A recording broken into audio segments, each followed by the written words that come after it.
Okay guys, masih ragu-ragu ke nak cari kereta apa? Gaji 1,800, 2,000 ataupun 2,500. So hari ni saya recommend kereta yang sesuai dengan bajet korang.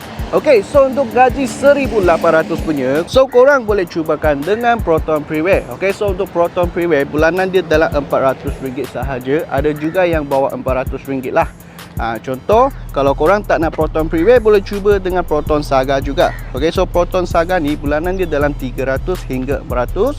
Sama juga dengan yang model baru, mungkin harga dia ada tinggi sikit. So bulanan dia anggaran dalam 450 begitulah. Yang model lama dengan model baru pun ada juga. Okay, kalau tak nak Saga ataupun Pre-Wear, boleh cuba dengan Proton Persona juga. So Proton Persona pun banyak yang siap dengan color baru dan body kit baru jugalah. Okay, semua dah siap dengan full body kit. Bulanan mereka anggaran dalam 400 hingga 500 ringgit.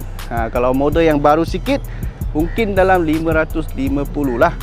Okay, so selain dari itu, korang pun boleh cuba dengan Nissan Almera. Okay, so Nissan Almera ni bulanan dia anggaran dalam 500 hingga 600. Kalau korang nak beli cash, boleh cuba dengan Honda Insight. Tapi yang Honda Insight ni masih boleh loan around dalam 5 tahun lah kalau saya tak silap. Okay, Honda Insight yang ni jimat minyak lah. Kalau nak kereta family, MPV besar-besar, boleh full loan. Boleh cuba dengan Proton Exora. Okay, so Proton Exora ini anggaran bulanan dia 500 hingga 600. Depends on dia punya tahun lah. Kalau tahun baru sikit, mungkin harga pun tinggi sikit. Semua condition cantik, MPV 7-seater yang compact, yang ada turbo. Okay, kalau nak kereta 4x4 pun ada juga. Kereta 4x4 pun ada. Semua sini bulanan bawah RM1,000 sahaja. Orang boleh cuba mohonkan untuk full on. Okay, lagi sini banyak pilihan lagi lah. Almera, Proton Persona yang model lama, okay, Proton Saga baru, warna-warni. Okay, berwarna-warni. So kawan-kawan, kalau korang tengah cari kereta yang bajet-bajet, yang boleh buat full on, korang boleh datang sini JP Auto Works sahaja.